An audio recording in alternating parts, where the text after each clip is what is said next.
Hi, Ministers. Thanks for the briefing. This is Justin from CNA. I have two questions. First, I want to ask about the day of the oil spill itself on June 14. In the first press release that day, it gave no information on the possible spread of oil, which could be why the oil washing ashore on Saturday came as a surprise to some members of the public. So why was there no information about this at first? And my second question is on the deployment of containment booms. I understand the time in which the booms were laid out is within industry standards, but is there room for improvement, or is MOT looking to improve the response time for such spills, given that a quick response is crucial when such an oil spill happens? Thank you, Justin, for your two questions. I think the first question, on the day itself, MPA did issue a media release to explain that there was this lesion, and after that, there was oil spill. Now, because I hope you understand it's an incident that happened, they knew that there was oil spilled, but at that point in time, the immediate response is to try and make sure that we are able to deal with it effectively. So first is to make sure that there's no more spillage from the damaged vessel. Because if you have oil that continues to come out in large amounts from the vessel, I think that will make the situation even worse. So they had to make sure, first of all, that the vessel is safe. It will not be at risk of sinking. The crew are okay. The damaged tank would not have continued spillage of oil. Then, as I explained earlier, you need to very quickly spray dispersant, because that is something that you have to do in the initial period. If you wait too long, the oil will start to harden. And then later on, it will become even more difficult to remove at sea and on land. Okay, so after doing the initial operations, they activated the company, T&T Salvage, to come and lay the containment booms. And I've also explained why that process takes time. At the situation on the first day, the oil is floating away, some of it, from the incident site. You don't quite know at that point in time where it will float to. So therefore, which of the shores and the beaches will be affected at that point in time. So MPA alerted our agencies, and then they deployed staff to be on the lookout. MPA also deployed vessels and drones to monitor, to track where the oil is going, and then to be able to then deal with it both at sea and on land. And as I shared in my remarks earlier, SDC, that evening itself, on the 14th of June, spotted some oil sheens, and then they started to take some measures to deal with the situation. Your second question about the booms, I think it depends a lot on the weather conditions, on also, I think, whether it's daytime or nighttime. So if in a situation where it is a daytime operation and the weather is fine, definitely I think the operator will be able to deploy more quickly compared to the situation that we had that day when it was nighttime and the weather conditions were not very good. Now, having said that, I think the important point to recognize is this. The containment booms are not intended as a way to fence in the oil that has been spilled. That is not possible. And this is not just in Singapore, this is also the case internationally, because by the time the containment boom vessel has arrived and deployed the booms, minimally it will take several hours, even if you are very, very fast. And you're able to deploy very, very quickly. It's an operation that takes time because of the scale that's involved. So that being the case, the oil would have floated away. So the response to oil spills is not to fence in the oil that has been spilled, but to take that as a preventive measure in case there's further spillage from a damaged vessel, and to then track where the oil is going and to then be able to deal with it downstream at other locations, both at sea and on land. I hope that answers your questions, Justin. Thank you. The lady in black on the second row. Hi, Ministers. Ching Yi from Zaobao. I have a couple of questions. First, to clarify about the timeline for the reopening of the waters. timeline for reopening of waters. Okay, the specialized cleanup operations are expected to take around 3 months. Does it mean that the waters on East Coast Parks and Sentosa can only be opened after 3 months, or do you have a clearer timeline so that the public can have a better idea? And also, 3 ministers have mentioned the situation is very dynamic. So with the next 2 weeks of rainy weathers, how would the rain be affecting the cleaning works? Secondly, Mrs. Grace Fu mentioned about help support for businesses.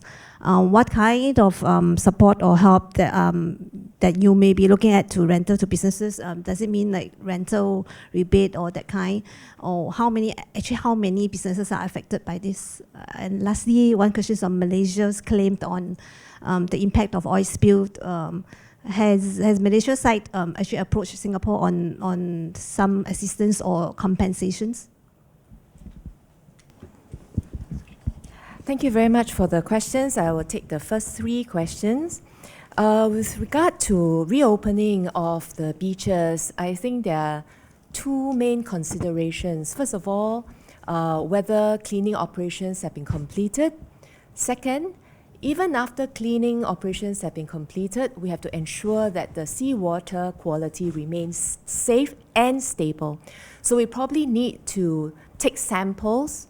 If the samples show that the water quality is safe, we need to see that result over a period of 1 week to show a stability. So that's really roughly to give you the timeline. So we talked about 3 months. We are hoping that this will be the 3 months as needed, cleaning plus testing. But why is it an approximation? It's because, as I mentioned in my speech earlier on, there are many variables in the cleaning operations. We need to flush out the oil that's been trapped in the boulders, underneath the boulders, and we need to discover what's underneath the sand, see whether there are further sort of contaminated sand deep down below. There are many unknowns, and therefore we just want to be a bit more careful with our reply. So we think that 3 months is a good gauge, but we are getting ourselves ready for surprises because things are just not so certain. The weather has an impact. So for example, if you have very high storm surges, it brings the spilled oil, any oil remnants in the sea back into the shore. If we have rain and then it happens with the tidal condition that brings the water out, then maybe it will help to flush away. So actually there are many, many possibilities, including how the wind is blowing and how it's bringing the oil patches and dispersing the oil patches. Help for businesses, I think there are mainly 2 types of businesses that are being affected. One are those that are directly affected because they run operations on the beach waters. So we're talking about, businesses that are operating, for example, like kayak rentals, or, for example, we have businesses in Sentosa that is doing that dash with inflatables on the sea. Obviously, I think they will not be able to operate those activities until the cleaning operation is done. But there are also businesses that are affected because of perception about the smell and also about the oil spill. So we see in the initial period when there were some cancellations of people that has booked their venues along the beachfront. So for example, we have eateries along the beachfronts that has been affected in the initial days when you can smell the sort of fumes coming in. But the operations are ongoing, and we see that as cleaning progresses, actually confidence has returned. And in fact, I was there on Saturday. Actually, I find that Singaporeans are back, and they are barbecuing along the beachfront. So we have to look at the situations accordingly. As I mentioned, there could be, some unexpected events. If we have further remnants of oil washing on shore, maybe it can affect the businesses in longer period of time. So we want to watch the situation closely. But what I can assure the businesses is that the land agencies, the land agencies, whether it's NParks or Sentosa, will keep in close contact with the businesses, and they can be assured that we are taking care of their concerns closely. Yeah, on the Malaysian. Yeah, I'll take Jingyi's question on the impact on Malaysia. So as I mentioned earlier, we have been in close contact with our counterparts in Malaysia and Indonesia, because the Straits of Malacca and Singapore, this whole area, is a very busy shipping channel.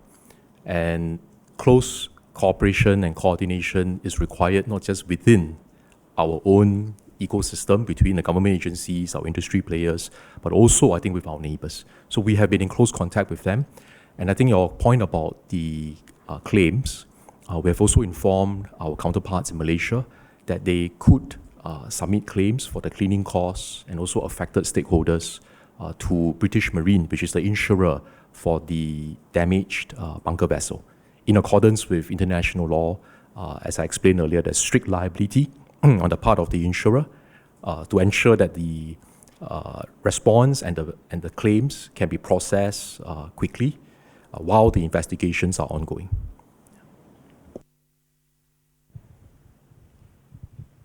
The lady in the third row, and in blue, please. Okay. Hi, Ministers. Thank you for your presentations. I'm Audrey from the Straits Times. I have a couple of questions for Ms. Fu and Mr. Lee. So for Mr. Lee, you mentioned, you highlighted NParks' efforts in the biodiversity surveys. I was wondering if you could give an update on whether you know of any other wildlife casualties other than the 4 collared kingfishers that have been rescued by ACRES and NParks so far. That's one. And secondly, Mr. Chi did mention that Marine Honour will be liable to a variety of liabilities, including environmental damage. So does Singapore have a framework in place to assess how to calculate, the financial impact of environmental damage? And thirdly, Singapore has a Prevention of the Pollution of the Sea Act, but we also have the Wildlife Act. Is Marine Honour going to be, is there likely that Marine Honour will be charged under these acts for environmental pollution? For Ms. Fu, I was hoping you could talk a bit more about sand. You mentioned 550 tons of sand has been taken from the beaches so far. Are they likely to be returned to the beaches? And if not, what is the sand going to be used for or disposed of? I think it was mentioned during an earlier media visit to one of the treatment facilities that they could be used for sandbags, but I'm not sure how many sandbags we need. 550 tons seems like a lot. Could it eventually be used for reclamation of Long Island, for instance?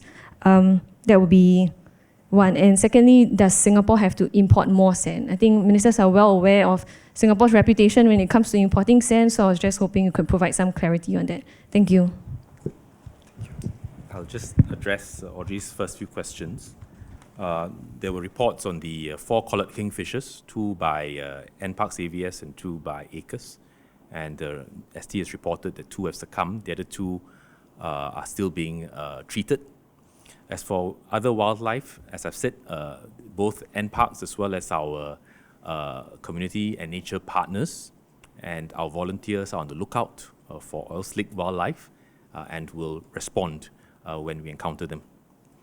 So this is something that we're still watching out for in terms of the impact to both habitats as well as to wildlife, marine, avian fauna, and so on. Assessing the impact of the damage to the environment, I think Minister Cheong Tat had addressed that earlier. There is a strict liability framework. Different parties will put in the claims, and then it will be assessed based on the claims put forward. As for whether the Wildlife Act will be involved, I think let the investigations run its course, and then the relevant agencies will determine whether the matter needs to be pursued further under relevant legislation. 550 tons of sand has to be handled by industrial toxic waste companies. They are collected, they are sent to their premises, subjected to basically a heat process to evaporate the water as well as oil in there. We will collect the liquid, the oil separately, and that can have a secondary life. It can have some resale value and reuse. As for the contaminated sand, it will be treated most likely through our incineration process. What we're going to use as incinerated products, it will be no different from the way that we are treating our municipal waste, whether it is for landfill or other purposes. We have no intention of segregating the sand, the contaminated sand, separately. So it will be treated together along with our municipal sand after the initial toxic waste treatment process. And what do we do? Do we need to have replacement for these sand that's removed? I think we will wait and see. I think the environment has a way of rehabilitation, and let's just look at it later and after all the cleaning processes have been done, and then keep an eye on its environmental impact then.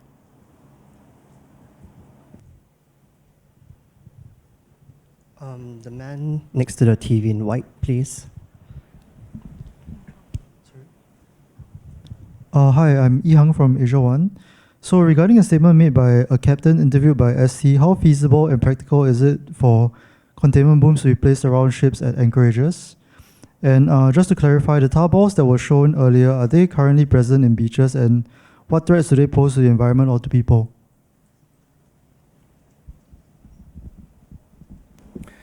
Thank you for your question. I will take your first part of the question, and then Minister Grace Fu will address the question about the tar balls.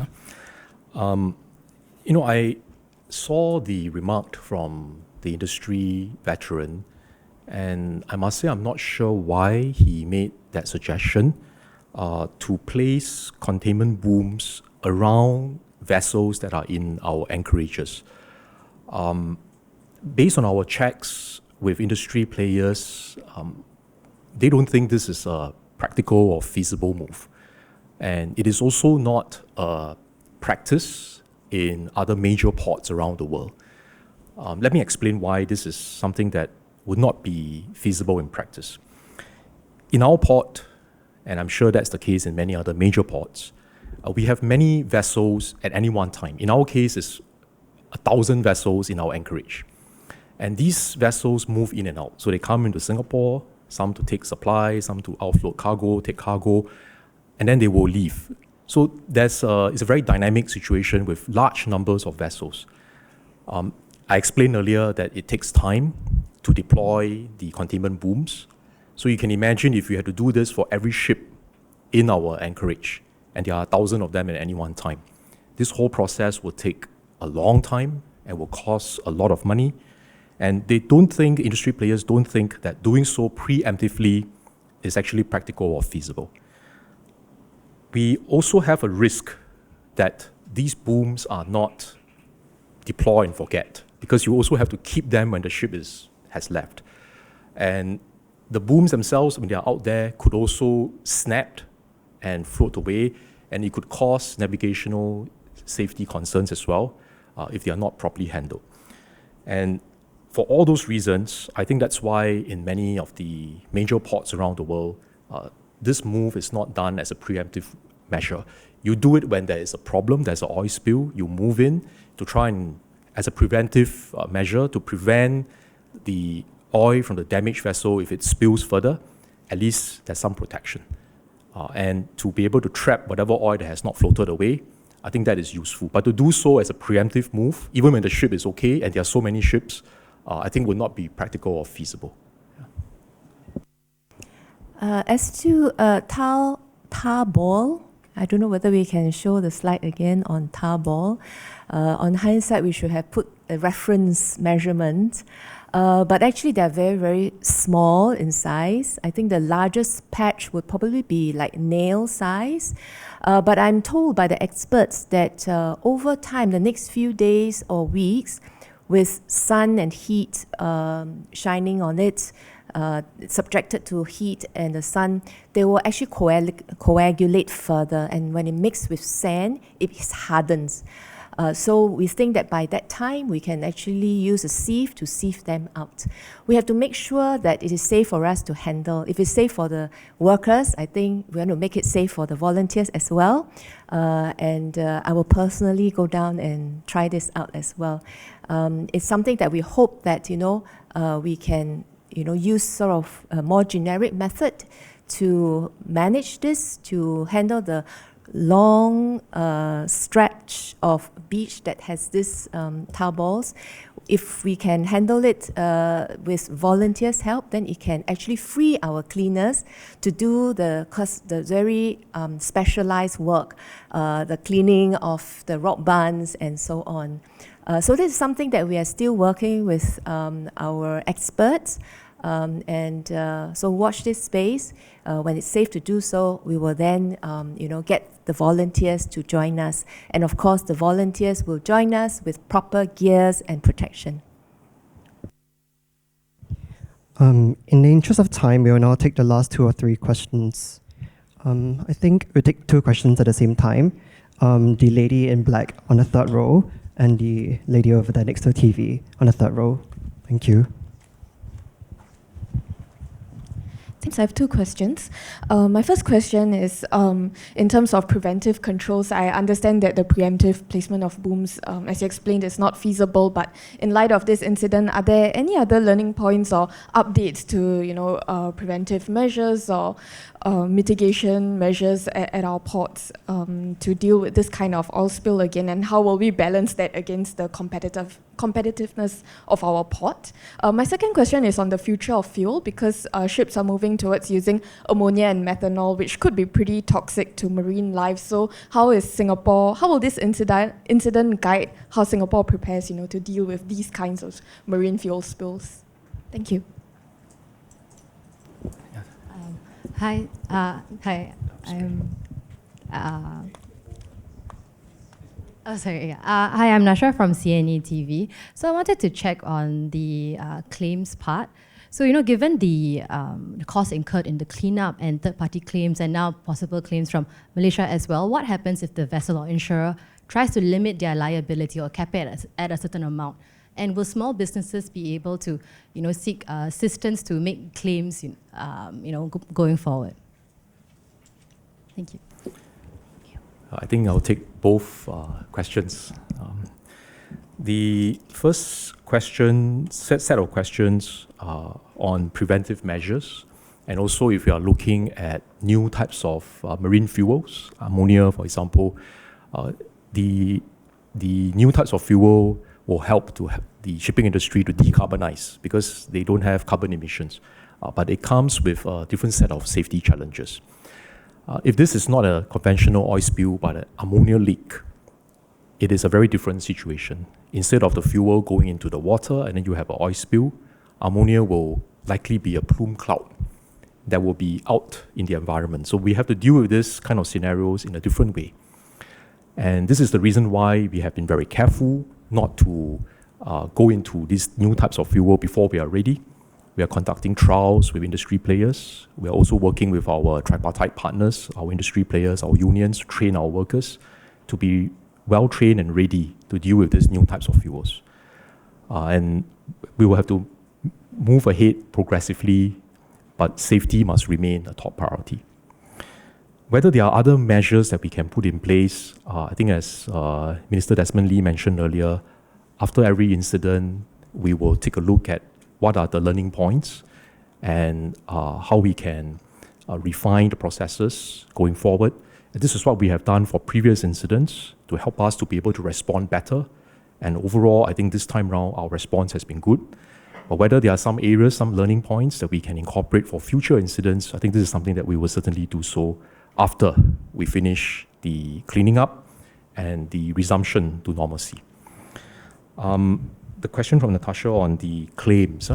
You are right that there is a limit that Marine Honours insurer, British Marine, they have a limit. And under the law, this limit is set at about 8 million Singapore dollars. Now, however, in the event that the claims exceed this limit, they can also, and this is under international convention, submit claims against the International Oil Pollution Compensation Fund that has been set up. And this international fund has a much higher limit. It has a limit of 362 million. So the amount has been set based on what they assess will be necessary to deal with oil spill incidents. And you can imagine in the past, there have been many of these, even at a much more massive scale than what we are experiencing in other parts of the world. And the funds have been set aside or were tapped to be able to provide the compensation and the funding necessary for the cleaning up and the recovery process.